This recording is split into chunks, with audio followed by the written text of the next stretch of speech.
see. All right, I'm live again. How you guys again? Um, I'm glad that I did get some time to come back out here and talk a little bit. Um, Today I won't be talking about um mental illness dealing with my mom, but I will talk about emotional health. And this is something that I had to learn myself. And this is something that my mom also currently um, had to go through. And basically, this is what I had to learn about emotional health and things about repeating cycles. Dang, that took a minute. I had to wrap up my hair like yesterday because I was working out and all that other stuff. So I had to really tie it up and keep it up because it wouldn't stay up. So it was so much freaking hair. But yeah. Anywho, so I remember, and I'm gonna take you guys from to farther part in my past and then bring you guys forward. Now I remember as a kid that I was considered a strong-willed individual, meaning that like when I said no, no meant no. Um when I wanted to do something and I voiced my opinion, my yes is yes and my no was no.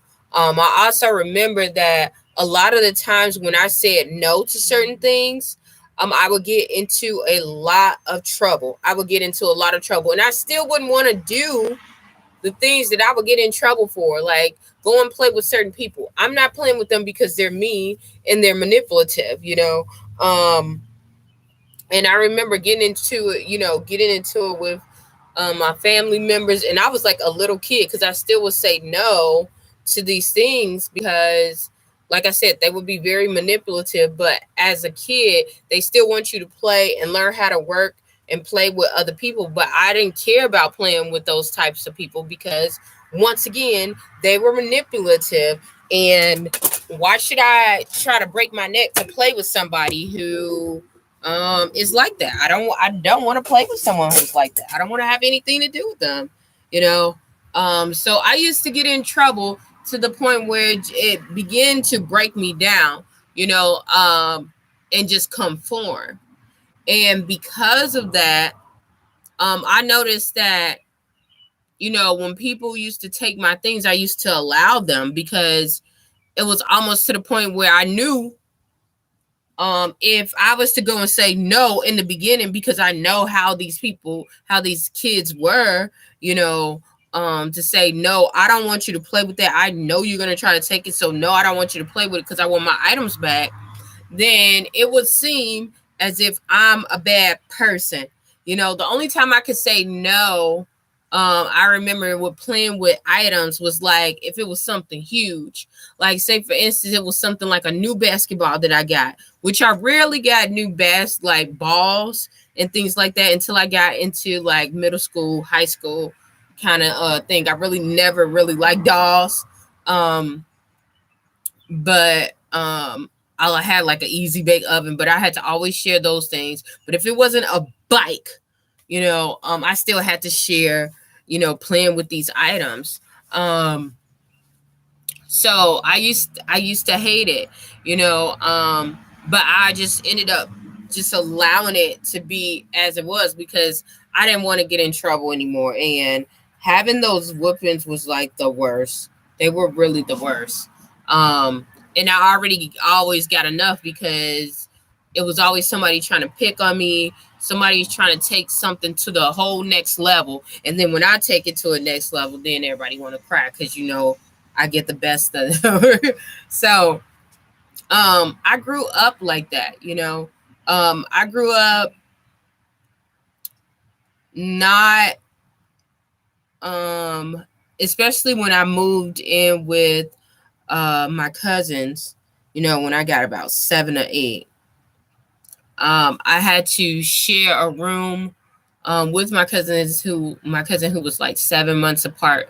We're like, well, actually, we're 9 months apart. 9 months, actually 9 months and 9 days apart. Because my birthday's on the 9th, hers is on the 19th. I'm in April, she's in November. So, wait a minute, is it 9 months or is it 7? April, May, June, July, August, September, October, November. Yeah, so it's 7 months and 9 days. I'm sorry, you guys. 7 months and 9 days. So yeah, basically that was it. I grew up like that. I had to share a room. So I couldn't have, where it was a time where I would have a certain place to put, my accomplishments, like my certificates and things like that. I didn't have that place. My trophies were always in the Curo or what, a lot of other people call the China cabinet. So I would have a lot of those, but I ended up getting a lot of those and it would just overflow. But I noticed that, my cousins would attack me a lot because of those accomplishments, because of those things. And I literally just began to shut down. Now, there were other things that, like, if someone was to hit me or attack me or something like that, I would stand up for myself that way. But as far as, speaking out my opinion, I want to say by the time I got to, about the fourth grade, that's when I just literally just started down. My grades even suffered then, but my aunt was kind of in her own little phase where she was, living her life, and it was still kind of a struggle working and still trying to party and everything else. So that didn't most people didn't even notice, that I wasn't at the top anymore. I still was making good grades, but it dropped tremendously. Um, and it went like up and down. I still made it on the honor roll, like in middle school and high school and stuff like that. But I knew that my voice just started shutting down. You know, me being able to say no, because it seemed like every time I would stand up for myself, I was the one that was deemed as the bad kid in the house. The person that, is so disrespectful, just because I'm putting out what I'm feeling and what I see. I wasn't, since I came into that dynamic, and which I didn't originally come from that dynamic, and then everybody else is conforming. Most kids are conforming around that time.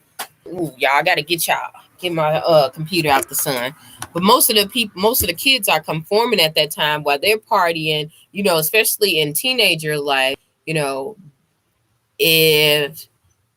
the adults are partying and they're doing whatever they want to do and they're out of the home, then usually the teenagers are going to do that. And that wasn't my lifestyle.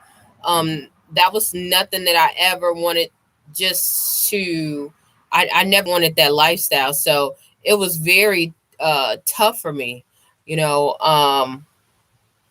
I knew that me graduating and going to college, even if I didn't know what I wanted to do in college, was essential for me, because that was going to be my ticket out of the despair and the things that I was facing. That was going to be my ticket and my way out. I didn't have, the mother and the father, the typical or the standard, or the ones that most people try to portray people of color to even have, or any. I just didn't have the typical, because I'll tell you this, that there are a lot of other, ethnicities that go through a lot of hardships too. That's just life, but we're just portrayed as the ones that go through the more, um, dealing with family dynamics. Um, But I noticed that I carried that on in adulthood, after I got out of college, as I was in college, not standing up if it's going to make too much friction. I would avoid conflict, even if even though conflict is necessary, I would avoid it at all costs because I know the repercussions of it. I've seen it happen, on and have a negative outcome, and it was just horrible for me, so I would rather, stick some things out and avoid that conflict at all costs. And that's based off of my childhood, instead of tackling what's at hand. And it hurt me a lot. It hurt me a lot because I see it now that it hurt with the relationships that not the relationships that I currently have, the relationships that I did have that I should cut off way before, as far as dealing with friendships, and friendships with family too, because you don't have to be around your family. Once you become an adult, you have a choice who you want to be around and who you need to be around, especially if you don't live under their roof, and you don't live with them. You're not in charge of who is related to you. You don't have any say so in that, but you do have a say so as far as who's going to be your friend and who's going to have intimate, how close someone's going to be to you, and what kind of relationship you're going to have with certain people, and I didn't understand that. I just thought that you had to have, certain relationships, and if you had a relationship and it was this way one way, it's not going to change. And not working through those problems and understanding about conflict and going through it and understanding about the disagreements and going through and understanding that it's okay to say no to certain things, and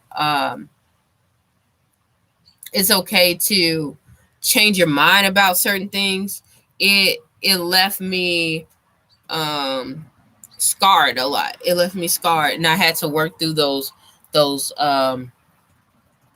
that process as an adult because I didn't get a chance to work that out as a child, you know. So it led me to a lot of abusive relationships, and that's not only with spousal relationships with other women. That was one of the most detrimental, because you don't think that it's coming from there. I met so many people who, and you guys know I don't like the N word, and I'm gonna use it today.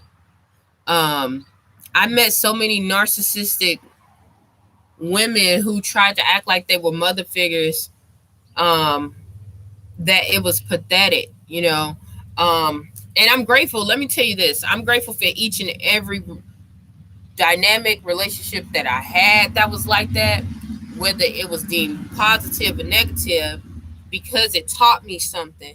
It taught me how to have a relationship with God, understand that I'm a human person and I'm going to have faults, so when I'm around somebody who's toxic and who's trying to pull out the worst in me, and they're trying to nitpick, and they see that my self-esteem is going down, I know how to catch myself. I know how to retract from this person. I know how to, not give those type of people space in my life.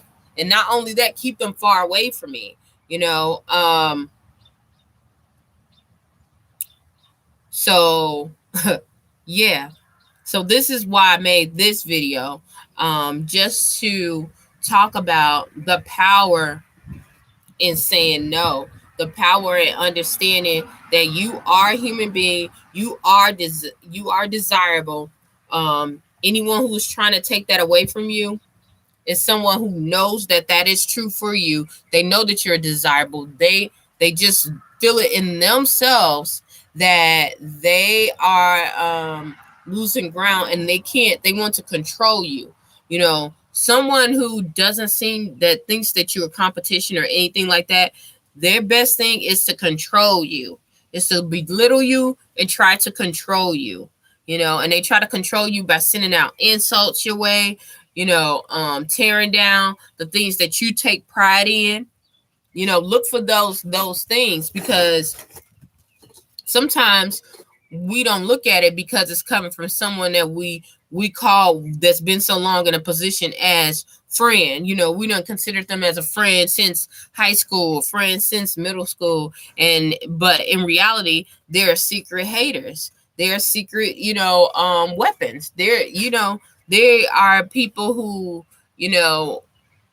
don't feel like they can do things in their life, or they see that you are moving in the direction that you want to move in your life, that you said that you were going to move in your life, and they are hating where they're at. They might have a better job than you, okay? They might be making more money than you. I have people in my life currently now that I have to limit, because I see that, they hate they're hating on me, and they hate not only on me but on other people. And you can see this a lot. Anybody who's happy, they up there, they're hating on them.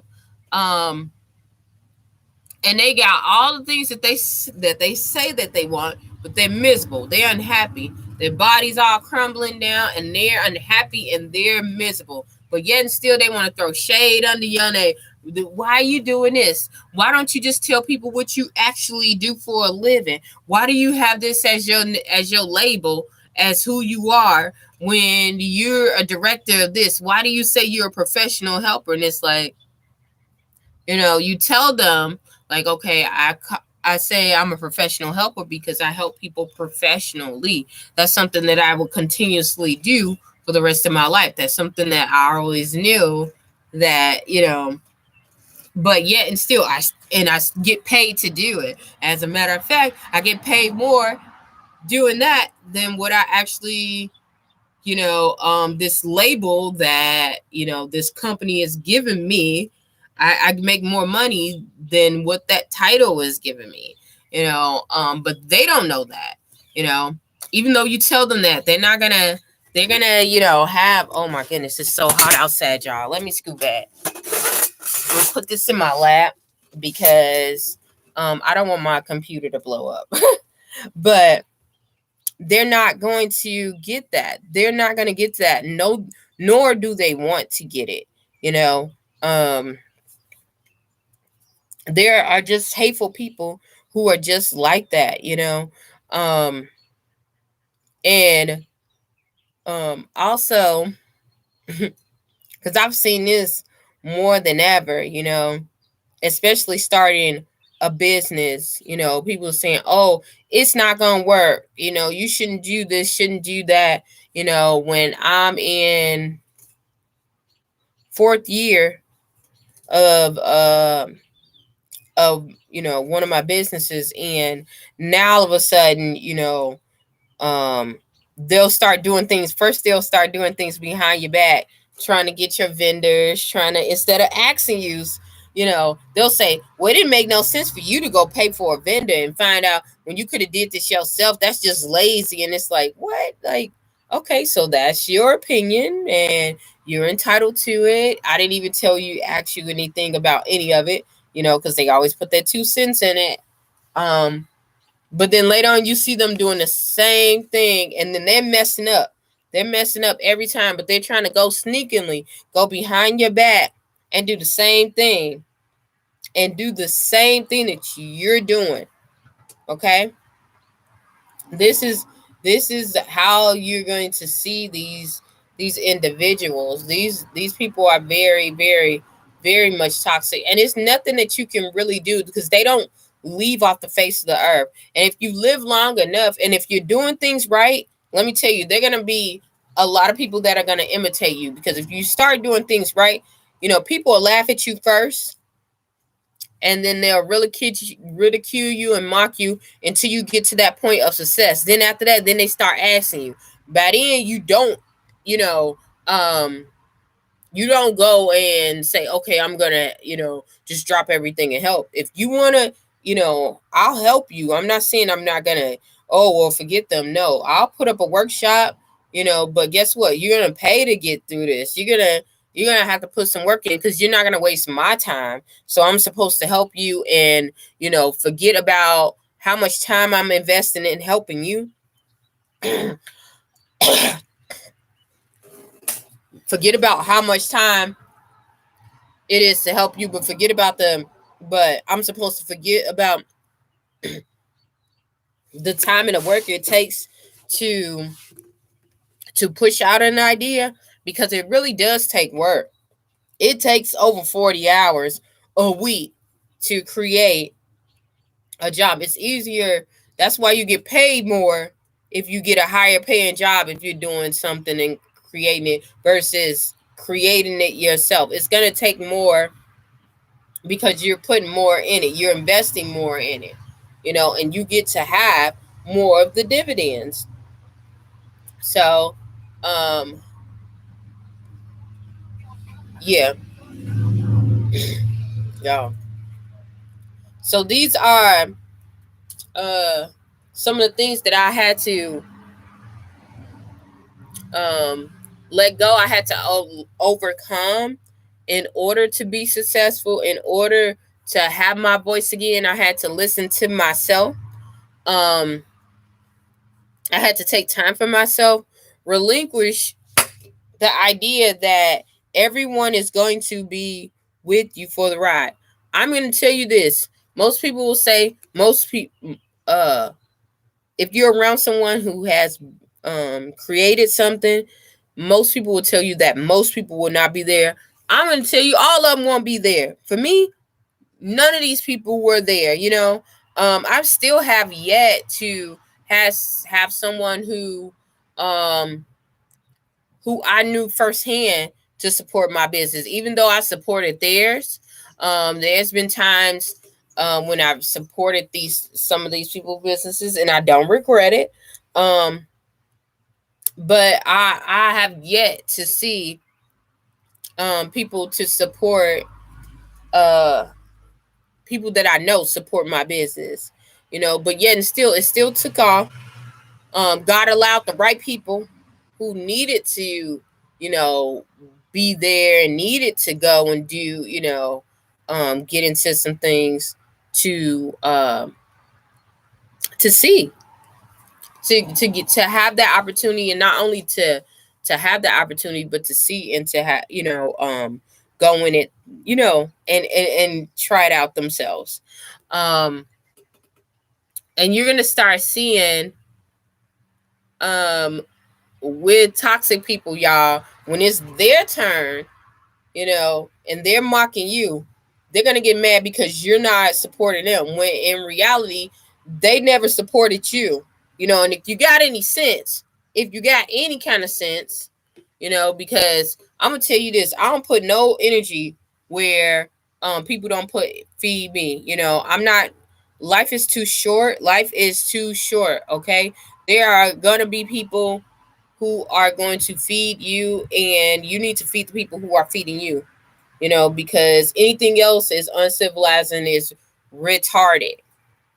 It is retarded. Now, I'm not saying not to feed people who can't feed themselves at the moment, because we all been there somewhere in our lives. But I'm talking about when there are people who know what you do, who are into what you do, not connected to any other things the other people that are doing the same thing that you do, and they will turn around and out of spite, not like your page, not like your program, knowing doggone well that they're into that, but will like somebody that they totally don't know, somebody, and support them and tell them are the greatest ever.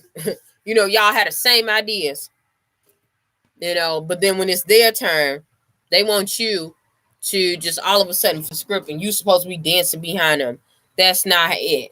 That's not how it happens. Not now and not ever. And for me, let me tell you, this is what showed me a lot about how I invest with family and friends. And I don't make people, oh, you're not my friend if you don't support my business. There are some people who I am cool with, who I do have a cool relationship with, who are not into some of the things that I am into, or they already have someone that's connected. I'm not saying that. What I'm saying is, and I have family members that are like this, okay?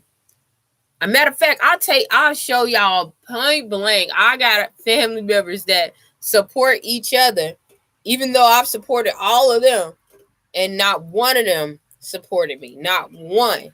Not one. You see what I'm saying? But they will sit there and they will support the other individual in their things and expect you to drop everything because they're so used to you and everything, because you're the person that bends over backwards. You know, you don't understand that you're the person because you haven't taken control of, you know, your boundaries and letting your yes be yes and your no's be no's.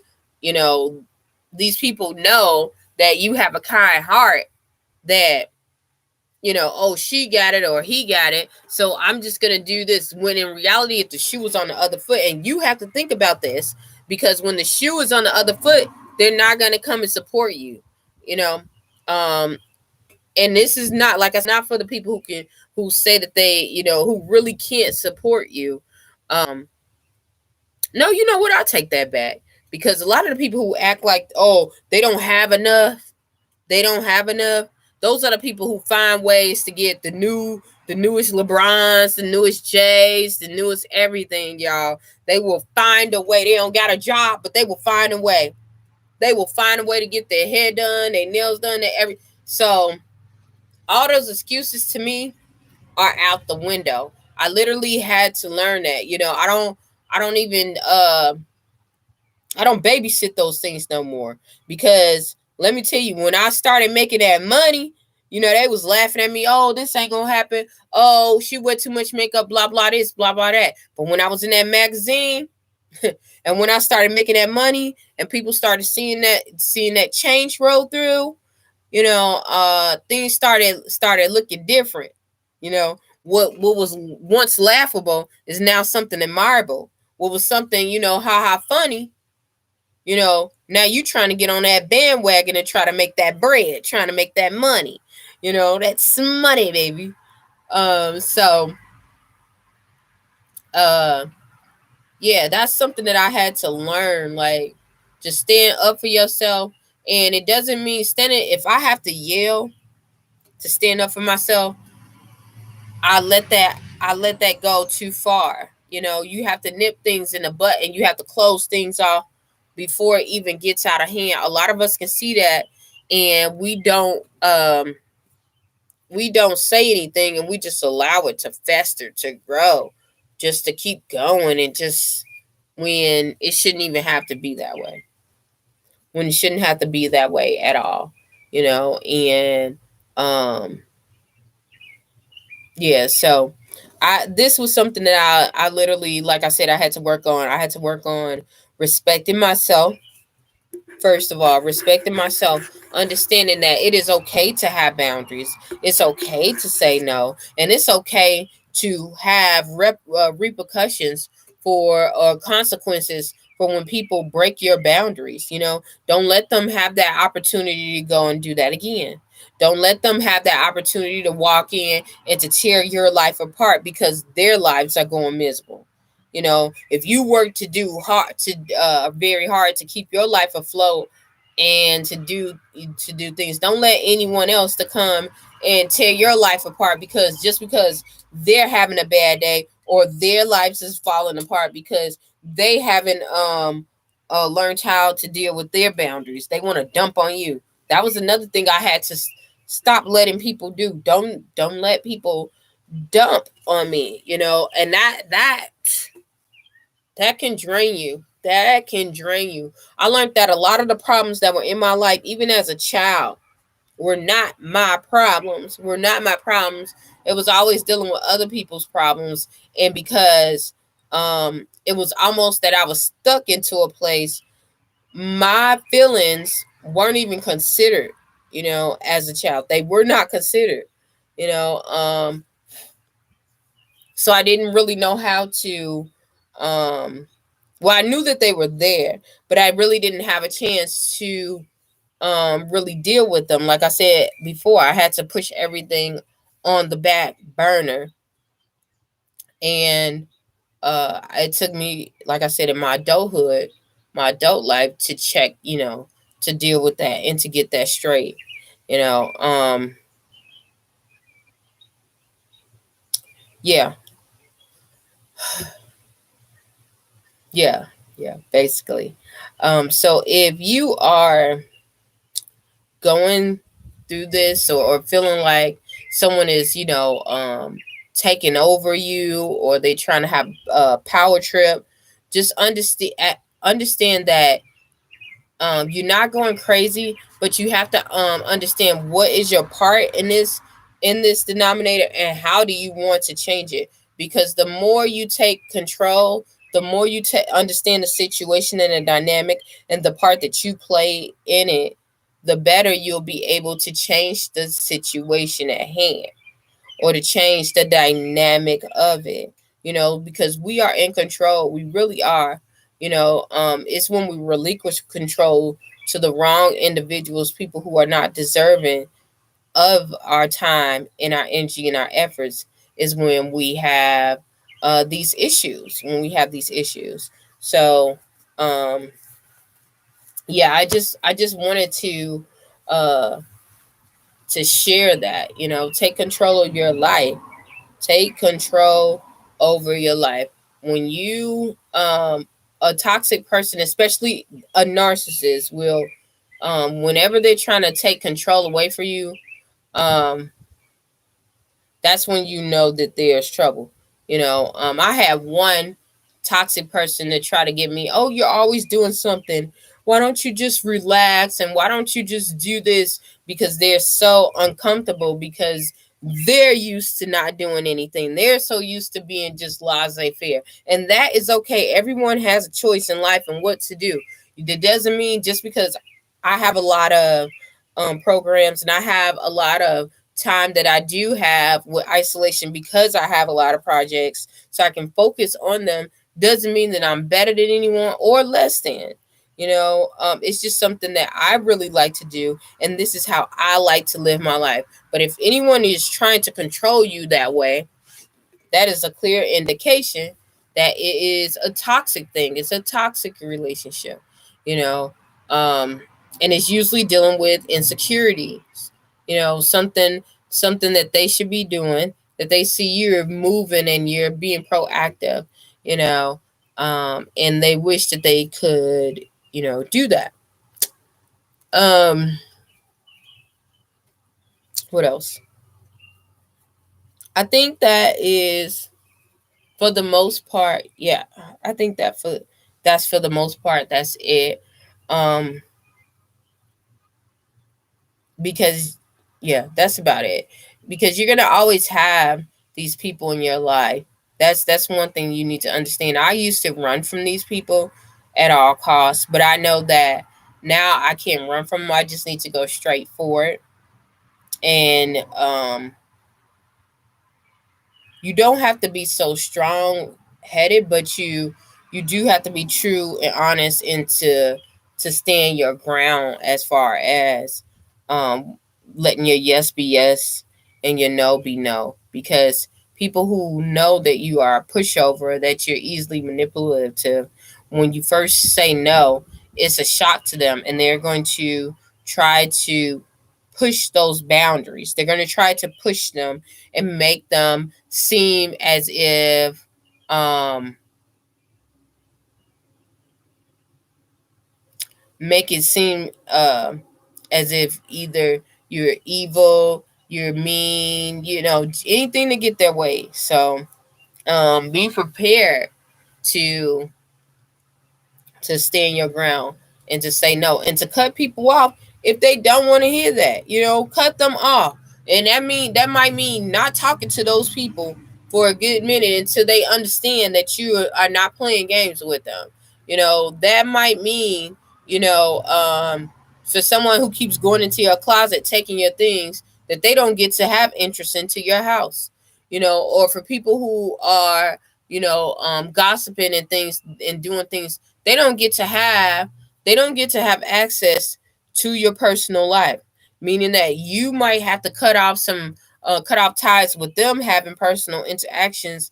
And this was something that I had to do with people that I knew when I ended up breaking a relationship with someone who I used to deem as a friend. I had to cut off connections to them based off of that, because I didn't want to have that, um, those little side relationships in my life.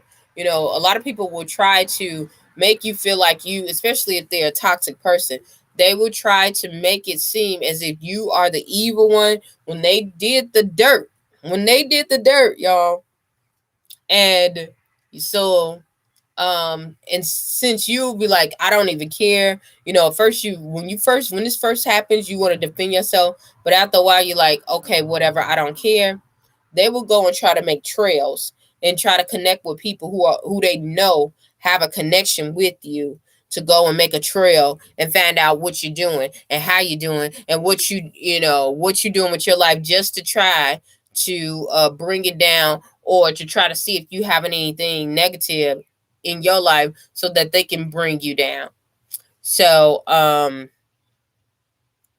yeah, get ready for that. But one thing that you can do to prevent that is to cut off the relationships that have those connections with you. If you have a strong enough relationship that you have with a person that you both have, that understands, not having those conversations, then that's cool. But most people don't have that in their life, and also usually one usually knows the other one longer than the other, unless you guys met at the same time. And even then, one usually have if you have same friendships, usually they tend to pick sides. Usually they tend to pick sides, even though they try, and a lot of them will try and say that they won't. Usually, even after a while, they will. So to eliminate that, what you want to do is cut those relationships out until either the dust settles, or exclude them out from those certain activities.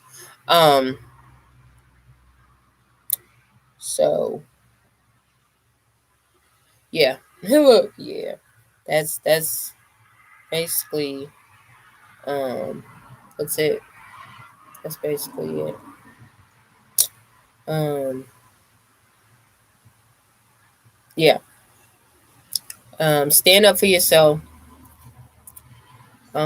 Work on those things, because usually when you're dealing with a person who has who is a narcissist, or who is very dominant and very pushover and very manipulative, and things like that, it's not because you just ran across them the first time in your life. Usually you ran across this in your childhood. This just doesn't happen overnight. you know that's one thing that I learned. My psychiatrist didn't tell me this. When I said my psychiatrist, I don't have a psychiatrist. My therapist did not tell me this. um right, she didn't tell me this offhand. I asked her, but I learned as I was going through things, and as I started breaking things down through the years, how I was around a lot of people who were like this in my life. And that because I was the person that was groomed to be the person that avoids that conflict, and doesn't like rejection and things like that, I um, fit that mold. Ooh, what was that all about? Don't know. So yeah, so that was something that I did want to share with you guys. So yeah, I'm gonna get it off of here. Hopefully, something I said or done will help you on your journey. Please stay tuned to Journey to Jerusalem. Bye.